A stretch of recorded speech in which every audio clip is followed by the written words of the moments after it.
Buenas tardes. En esta presentación hablaremos sobre la diabetes mellitus tipo 2 desde diferentes enfoques, incluyendo el análisis de un caso clínico, la relación con biología celular, los procesos metabólicos involucrados, la nutrición y el tratamiento de la enfermedad.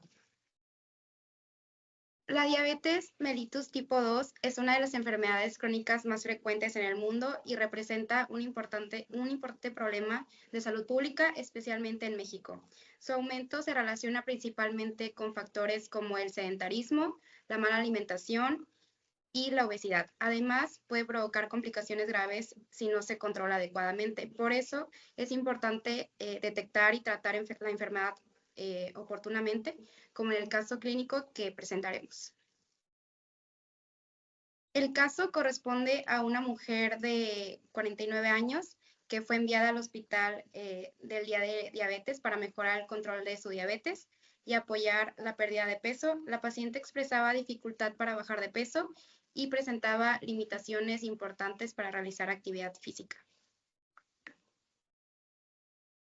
Entre sus antecedentes destacaban diabetes mellitus tipo 2 desde hace 10 años, hipertensión arterial y obesidad mórbida. También presentaba problemas de columna, específicamente pinzamiento y retrolistesis lumbar, lo que limitaba mucho su movilidad y favorecía el sedentarismo.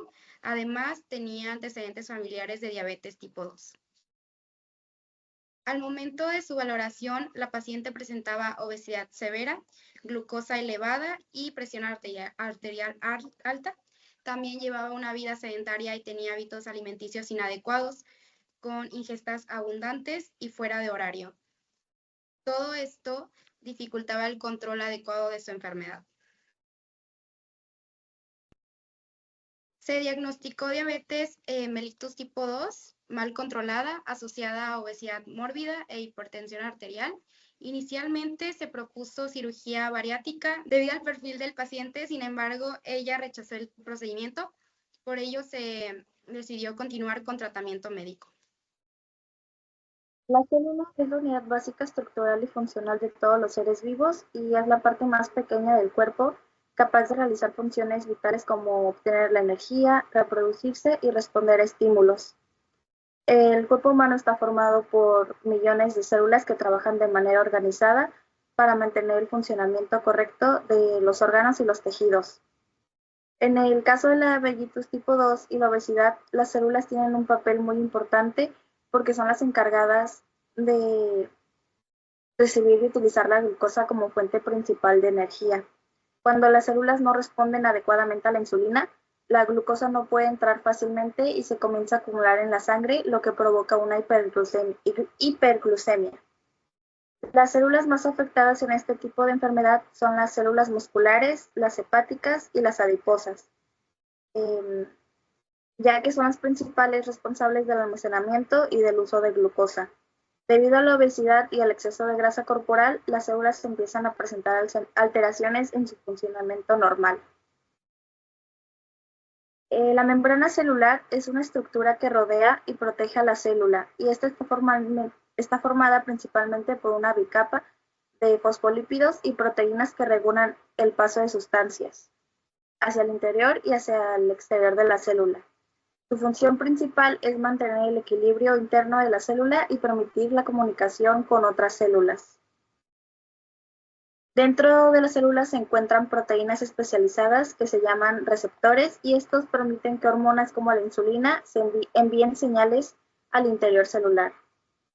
En pacientes con obesidad y diabetes tipo 2, la membrana celular puede verse alterada por el exceso de lípidos y procesos inflamatorios, por lo que esto provoca que los receptores de insulina funcionen de manera deficiente y que la célula no responda correctamente a la presentación de esta hormona.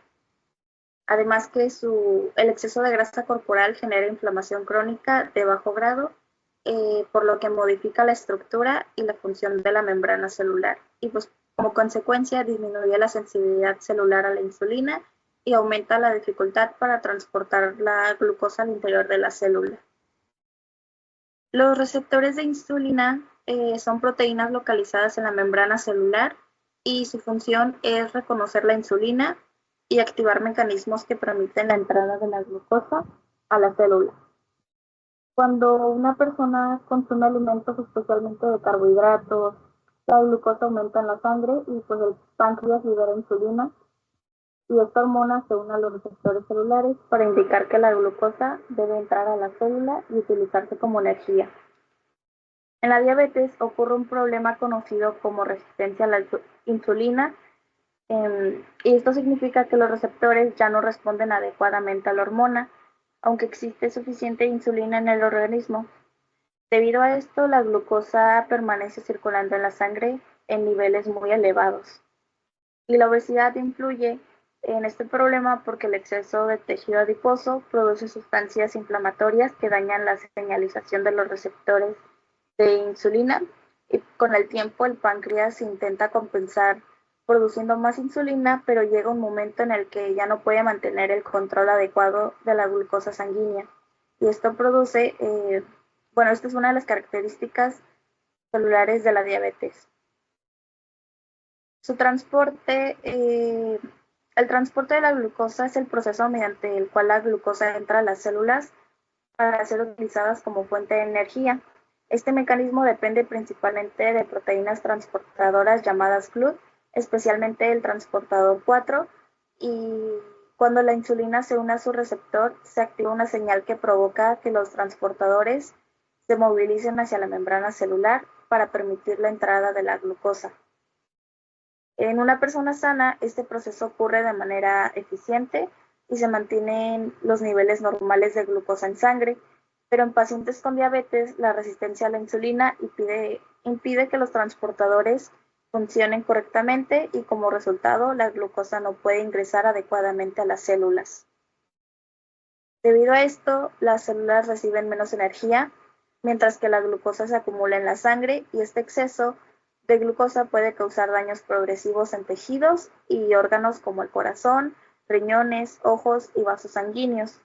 Y en el caso del paciente con obesidad y exceso de grasa corporal, empeora todavía más el transporte de glucosa, ya que aumenta la inflamación y altera el funcionamiento normal de la célula.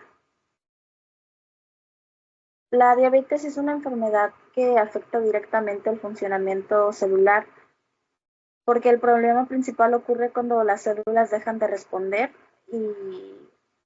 correctamente a la insulina, provocando alteraciones en el metabolismo de la glucosa. A nivel celular, la obesidad favorece la acumulación excesiva de lípidos dentro de las células, por lo que genera una inflamación, estrés celular y alteraciones metabólicas. Esto provoca que la señalización de la insulina sea menos eficiente y que disminuya la entrada de glucosa a las células. Con el tiempo, el exceso de glucosa en sangre produce daño celular progresivo y las células pueden sufrir alteraciones estructurales como daño oxidativo y pérdida de función.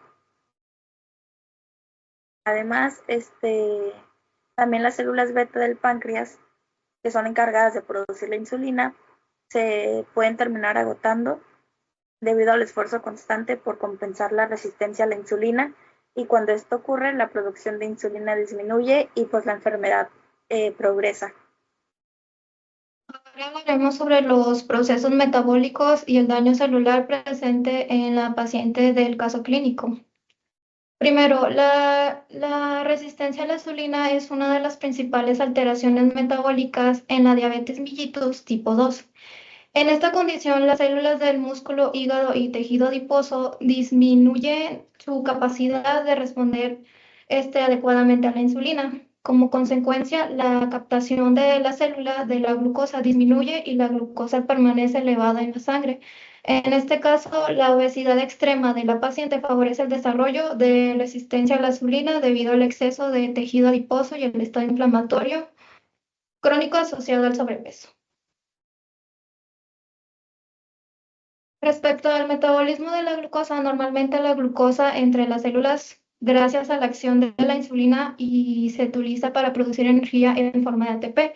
Sin embargo, en la diabetes tipo 2, este proceso se altera porque los transportadores de GLUTA4 o GLUT4 ubicados en la membrana plasmática disminuyen su actividad ocasionando hiperglucemia y además en el hígado continúa produciendo glucosa, aun cuando sus niveles ya son elevados, empeorando el desequilibrio metabólico.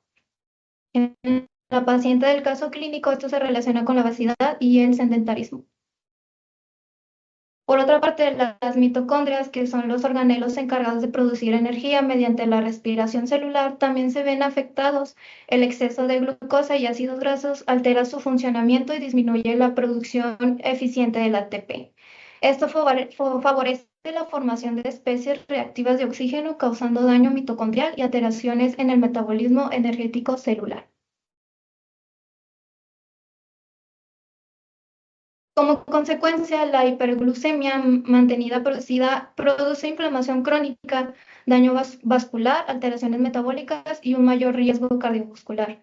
Estas alteraciones pueden provocar complicaciones a largo plazo como las neuropatías, nefropatías y enfermedades cardiovasculares. Finalmente, el estrés oxidativo ocurre por el exceso de radicales libres en el organismo. En la diabetes tipo 2 y la obesidad, este proceso aumenta debido a la hiperglucemia y el exceso de tejido adiposo.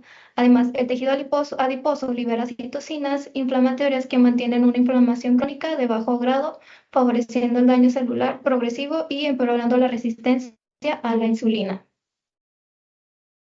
En la alimentación del paciente presenta una alimentación alta en azúcar y grasas saturadas y alimentos ultraprocesados, además de un bajo consumo de frutas, verduras y fibra. También tienen hábitos como consumir refresco y comida procesada con frecuencia, lo que favorece el aumento de glucosa en sangre y el desarrollo de obesidad y diabetes tipo 2.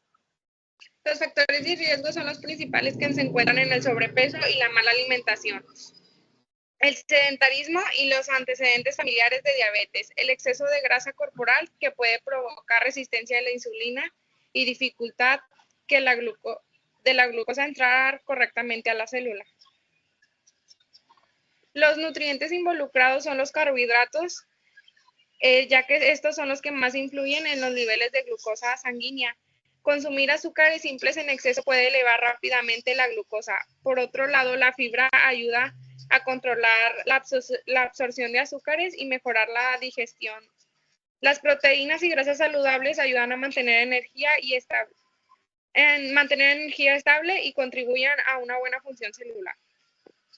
Un plan de alimentación saludable es recomendable que tenga una alimentación equilibrada y que esta incluya frutas y verduras, cereales integrales, proteínas como pollo, pescado y leguminosas, consumo adecuado de agua, reducción de azúcares y refrescos y evitar alimentos ultraprocesados y frituras. También es importante mantener horarios de comida y realizar actividad física regularmente para mejorar el control de la glucosa. En la prevención, la diabetes puede prevenir o retrasarse mediante hábitos saludables como una alimentación balanceada y ejercicios constantes. Mantener un peso adecuado y evitar el consumo excesivo de azúcares y grasas. Además, los chequeos médicos periódicos ayudan a detectar alteraciones en la glucosa antes de que las enfermedades avancen.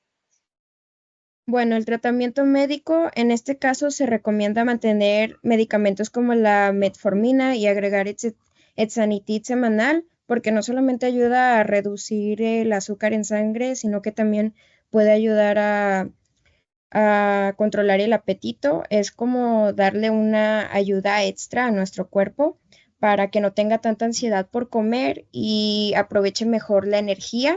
Y además consideramos importante el seguimiento médico constante, ya que cada paciente reacciona distinto a los diferentes medicamentos. En cuanto al estilo de vida, se recomienda principalmente cambios en la alimentación y en los hábitos o la rutina diaria. Por ejemplo, llevar una dieta hipocalórica no significa dejar de comer, sino aprender a comer bien y en proporciones adecuadas. A veces pensamos que comer pues sano es complicado, pero incluso pequeños cambios como dejar un poco el refresco o evitar comer a deshoras pueden hacer una pues gran diferencia.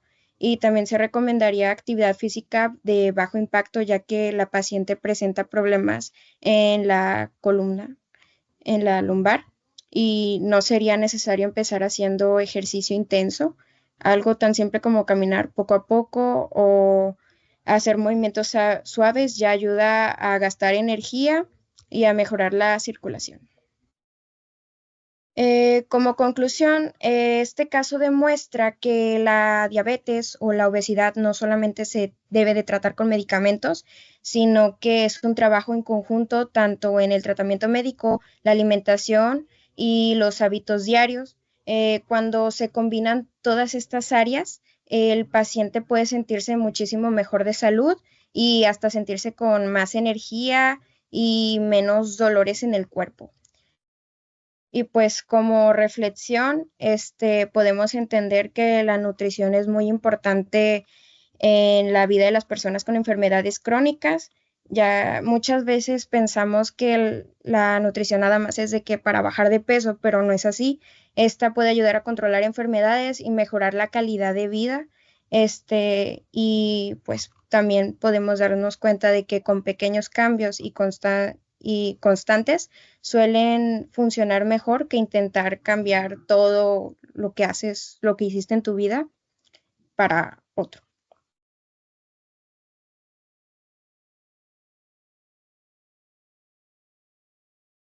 Y bueno, eso sería todo de nuestra parte. Gracias.